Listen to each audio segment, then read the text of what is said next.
안녕하세요. 여러분들과 함께 외환 전문역 2종 함께 공부하게 된 김영훈입니다. 저는 외환 전문역 2종 중에서 주로 제2과목 국제무역 규칙이라고 하죠. 외국어, 영어로 문제를 출제하다 보니까 조금 마음적으로 불편해 하신다 하는 말씀을 많이 듣고 있는 과목, 제2과목을 주로 함께 공부할 것이고요. 제3과목에서도 약간 여러분들과 함께 공부하게 될 사람입니다. 어찌 하다 보니까 제가 오리엔테이션을 하게 됐습니다. 좋은 결과가 있었으면 하고 이렇게 혹은 이런 사항들에 주로 신경 써서 공부해 주십시오 하면서 말씀 좀 드리도록 하겠습니다. 우선 외환전문역 시험이 3번이 있습니다. 그런데 글쎄요, 3번 중에서 한 번만 딱 봐도 합격하시기를 일단은 간절히 저는 구하면서 항상 강의를 하게 되는데요.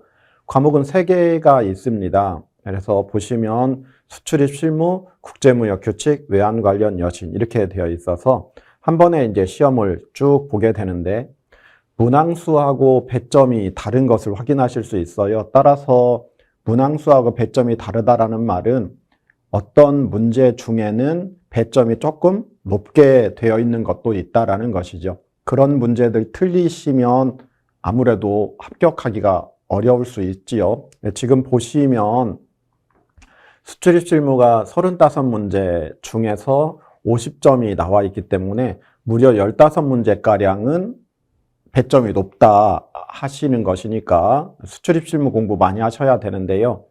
3개를 쭉 연결 지어드리면 다 신용장에 관련된 문제들이라고 말씀드릴 수 있습니다. 그래서 나는 시간이 허락되지 않아. 경우에 따라서는 나는 은행에서 일을 하고 있어. 나는 무역회사에서 일하고 있어. 나는 대학교에서 수업을 열심히 듣고 있어.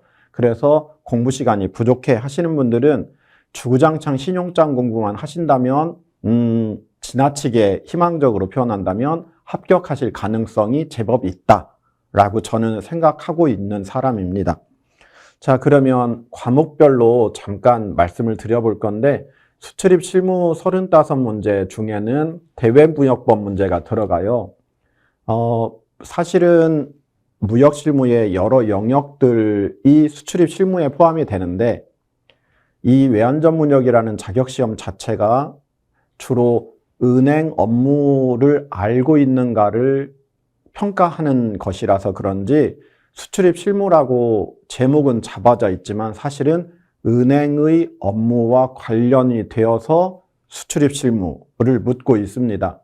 그 중에서 대외무역법의 몇몇 사항들은 은행의 업무랑 연결이 되어 있거든요. 예를 들어서 수출 실적을 근거로 해서 무역 금융, 나라 돈을 융자해 주게 되거든요. 그래서 수출 실적으로 인정이 되려면 어떤 거래해야 되는지, 수출 실적으로 인정되는 금액은 어느 문서에 쓰여져 있는지를 또 아셔야 되거든요. 그것이 대외무역법에 있어요. 대외무역법에서 나와 있는 수출 실적과 관련된 걸 가져다가 하단으로 무역금융 융자 한도를 산정하거든요. 말씀드린 것처럼 그래서 무역실무라고 혹은 수출입 실무라고 말하지만 포커싱을 할 때 은행원의 업무와 관련이 있는 수출입 실무 쪽, 그쪽에서 문제가 출제된다. 알아두시면 되겠어요. 그래서 수출입 실무 중에서 대외무역법 문제가 일부 들어가고요. 그리고는 무역실무 전반이 들어가긴 하지만 인코텀스 문제는 항상 빠지지 않고 나옵니다. 무역 관련돼서 공부하다 보면 당연히 아셔야 되는 가장 기초적인 것이 인코텀스 그리고 신용장 이 2개이거든요. 이 2개에 대해서는 어떤 영역의 공부를 하시든 무역을 공부하실 때 국제무역사 아니면 상공회의소의 무역영어 검정시험 또는 물류관리사 이런 것들 공부하실 때에도 꼭 아셔야 되는 주제가 바로 인코텀스하고 신용장입니다. 그래서 수출입 실무 파트에서 인코텀스가 차지하는 비중이 굉장히 크다 말씀드리고요. 나머지 문제는 다 신용장 파트가 되겠습니다. 그래서 무역결제가 23문제가량 출제된다라고 말은 하지만 사실상 그 안에서 거의 다 신용장에 관련된 문제가 되고요. 다음으로 국제무역규칙 25문제가 되어 있는데 국제무역규칙이라고 해서 은행원분들과 공부하다 보면 우선 신용장 규칙, 그리고 보증신용장 규칙, 그리고 청구보증 규칙, 추심 규칙, 은행 간 대금 상환에 관한 규칙 이렇게 해서 5개 정도가 소개가 되어야 되는데 이 국제무역규칙 파트 안에서는 주로 평범한 신용장, 보통 말할 때 화환신용장이라고 표현하실 터인데 화환신용장에 관한 규칙을 주로 묻고 있습니다. 그 부분이 이제 신용장 규칙이라고 제가 메모해 드린 것이고요. 두 번째 외화지급 보증 규칙이 있습니다. 상대적으로 신용장 규칙보다는 문항수가 적기 때문에 덜 힘주셔도 되는데 제3과목의 외환 관련 여신을 보시면 외화지급 보증이라고 들어있어요. 따라서 외화지급 보증 규칙을 공부해 놓으시면 제3과목의 외화지급 보증 파트의 문제도 푸실 수가 있기 때문에 역시 살펴보셔야 되는 규칙이 됩니다. 그렇다면 이 3개의 과목을 기준으로 따졌을 때 살펴봐야 되는 국제무역 규칙은 보통 3개가 있는데 1번 UCP라는 규칙, 2번 ISB 98 보증신용장 규칙, 3번으로 URDG 758이라는 청구보증 혹은 은행 보증서에 관한 규칙을 주로 공부하시는 것을 추천드리겠습니다. 한편 제3과목에서는 무역금융하고 외화지급 보증 파트를 공부를 열심히 해놓으시는 것만 추천을 드리도록 하겠습니다.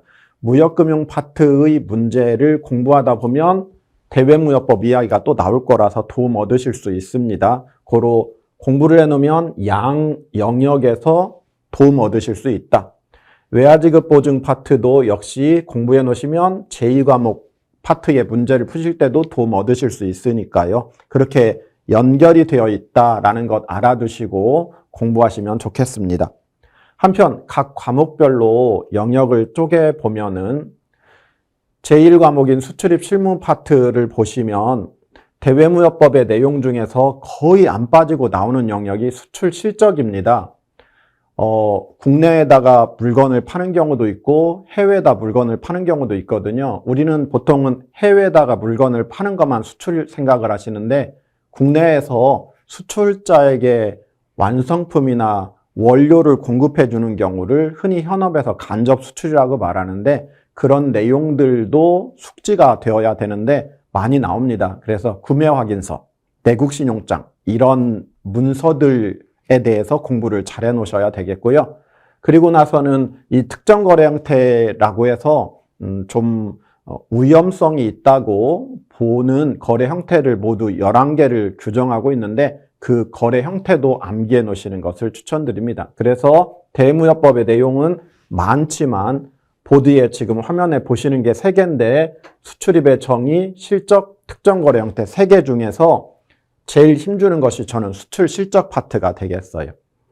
두 번째로 무역실무 전반과 관련돼서는 무역계약이 이렇게 하면 계약이 성립되었다, 계약 성립하면서 청약이 어쩌고 승낙이 어쩌고 나올 건데 그것도 공부하시는데요. 거기에 추가해서 인코텀즈라는 거 꼭 공부하시기 바랍니다.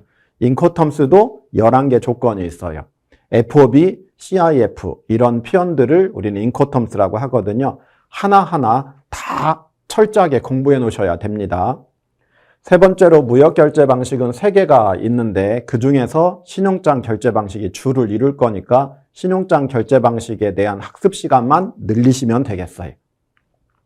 다음 두 번째 과목이 국제무역 규칙인데 보시는 것처럼 신용장 규칙, 외화지급 보증 규칙, 기타 규칙으로 나눴을 때 보시면 신용장 규칙이 UCP 600이 있습니다. UCP 600은 모두 39개 조항으로 구성되어 있거든요. 이 39개 조항을 기준으로 해서 공부해 두시면 될 듯 하고요.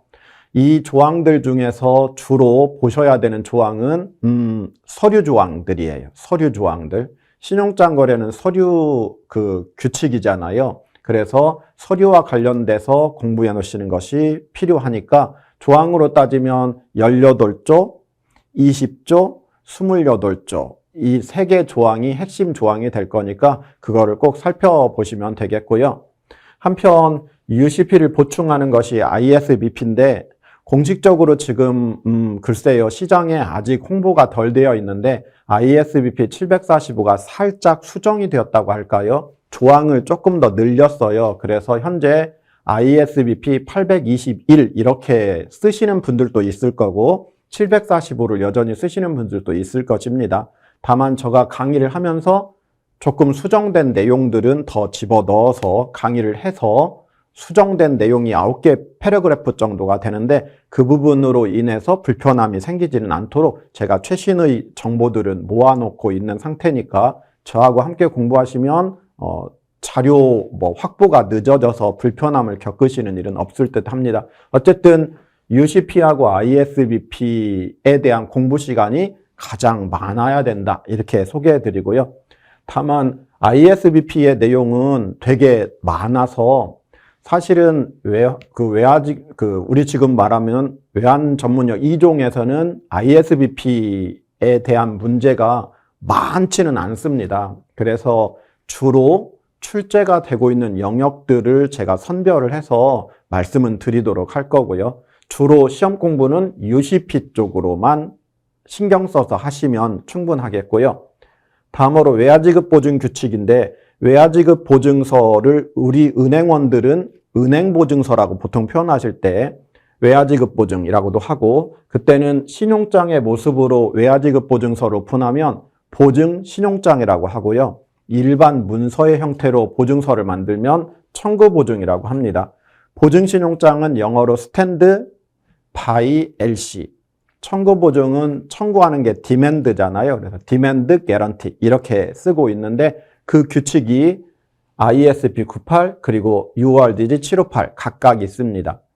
1번 주제보다는 공부 시간은 줄여주기는 하셔야 되는데 다만 그래도 일반 신용장에 대한 이해는 많으시기 때문에 UCP 공부 시간 투자는 덜 하시고 외화지급 보증 파트는 내가 개념 파악이 안 되어 있으니까 공부 시간을 늘리겠다 하시는 분들도 섞여 있으실 수 있겠지만 평범하게 본다면 UCP 쪽 공부 시간이 1등이어야 되겠다. 다시 강조하고 그리고 외화지급 보증 규칙은 공부해 놓으시면 제2과목 공부에만 도움을 얻으시는 건 아니라 말씀드렸습니다. 제3과목 공부하실 때도 도움을 얻으실 수 있으니까 공부하신 것 전혀 보람 없이 끝나지는 않을 것입니다.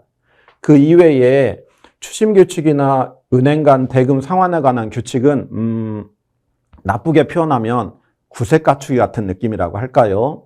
3회 시험을 보는데 각 회마다 한 문제 출제하거나 하는 경우가 있으니까 사실은 지나치게 말씀을 드린다면 좀 버려야 되는 주제가 아닐까 하는 게 제 생각이긴 합니다. 마지막으로 세 번째 과목이 외환 관련 여신인데 그러니까 뭉뚱그려 놓은 거죠, 사실은. 그래서 무역금융, 외화지급보증, 외화대출, 외환회계 이렇게 구성되어 있는데요.